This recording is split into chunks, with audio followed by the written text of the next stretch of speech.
Andrei Tarkovsky. He is perhaps best known for the original Solaris and Nostalgia. However, I think some of his earlier works are maybe his most profound and most intimate and most touching, certainly for me as an audience. I actually really like his very first feature film, and his third film, which was actually a medium-length short film, which is called The Steamroller and the Violin, and that is the film that I want to talk about today. So what we have is a wonderful, touching story, not quite coming of age, but certainly capturing that element of childhood. Childhood is certainly something that came up later in his works, especially with Ivan's Childhood, which is a later film that he made. But he certainly demonstrated a fascination for youth and life in a certain abstract way, seen from a child's point of view. The Steamroller and the Violin is a very touching story, a tale about a young boy who has a life in which he is essentially torn between two things. There is teachers and his parents who are insisting that he follow a strict regime and learn to play the violin, and he perform well at school. And on the other hand, you've got this young boy who is wandering through the early parts of his life, looking around and wondering what his purpose is. So one day, our little boy character, Sasha, played by Igor Fomchenko, is drifting through the streets of Moscow, and he goes through a building site where he sees a man operating a steamroller. There are several kids around doing their own mischief, but he spends quite a lot of time focusing on the steamroller and gets rather interested in it. He captures the attention of the operator, a man called Sergei, who comes down and speaks to him and even gives him a ride on the steamroller. And that is a pivotal moment in the story, because we do see Sasha's confidence completely change, and he becomes a person. He kind of discovers an identity that he didn't know he had. He senses a feeling of freedom, he senses a feeling of maturity and responsibility while in that power position, we can call it, on the steamroller. A strong bond forms between these two characters, and in fact Sergei, who happens to also be a violin player, walks around and takes Sasha through the streets of Moscow into a place where there aren't many other people, and they talk about stories and they share music, and Sasha realizes that actually the violin is not just a bad thing that he's been told to learn, he's been told to do. It's actually quite a nice thing, and he discovers this through Sergei, who is also this power figure who was high up on the steamroller and who, with this authoritarian personality, opened up his life to welcome Sasha in. So he really softens up and makes some profound realizations about who he is and who he could be. The story has a twist in terms of we come back to Sasha's parents, especially his mother, and although we know about this friendship that is formed, his parents and his teacher don't know, and obviously they were prohibited if they did know. So he's there being forced into the academic routine and the rules and regulations of his life. And in a very powerful scene, we see him looking out of the window, and he sees Sergei at the bottom having a conversation with someone.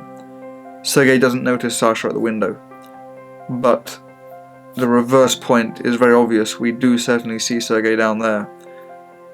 Sasha tries to get his attention, maybe perhaps to lure him away from the situation that he has in the household, perhaps just as a friendship gesture. A friendship because he knows that there's someone he can trust who's down there quite close to him. And he does something rather special, rather unique. He makes a little paper plane and he throws it down, and hoping to get the attention of Sergei, but that is not to be the case. I personally find the story to be very intimate, very personal, very poetic. I think the film is really emotionally powerful, it's very sentimental, and one of the things that I really like about the film that certainly reflect in different ways in Tarkovsky's later work is the vision that is brought to the story. The extraordinary use of shadows, the extraordinary use of reflections, of mirrors, of light, of windows. the poetry. The visual poetry, but also the more narrative poetry, the characters' poetry, the character relationships, small details, very small details, whether it be a silhouette or a shadow, or it be a leaf with a droplet, or it be a window that is reflecting a certain beam of light in a certain direction. I think the shadows certainly are cast onto the characters in a certain way reflective of their personalities and their feelings, but it's a layered film, it's a layered story, and I think to a certain degree the audience can interpret all of these symbolisms in their own way. Some of them are quite well explained, some of them are quite vivid, some of them are less so, and therefore the audience has space for their own imagination. I really think this is a hard film to fault in any way, partly because it's almost a debut, it's a third film, very early on in a career of a then unknown filmmaker who became, one of the country's most famous storytelling artists. But it's also hard to fault because it genuinely is a really good film. It's a strong narrative, really, really good performances, wonderful music. I suppose if I have to find something that I would like more of, is more story from Sasha. I just want to know more about him. I want to see maybe a little bit more accomplishment. I think it's great that the film ends in a slightly abstract way. We don't quite know what happens, and that is really good. It leaves space for the imagination. But I think he's already given us in the story plenty of abstract information that we can decode the way we like to, the way we are inspired to.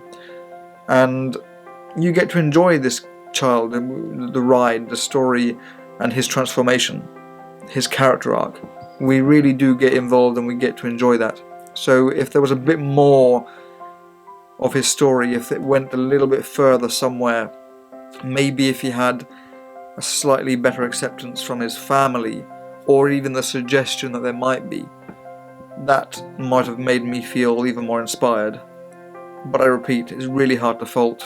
I think the film holds very nicely. It stands on its own feet very strongly, and it is definitely the evidence of an early master really shaping up his work in a very solid way.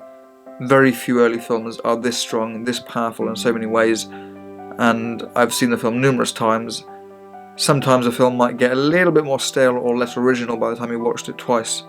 I've seen this about 5 times, and it is still as magical as the very first time.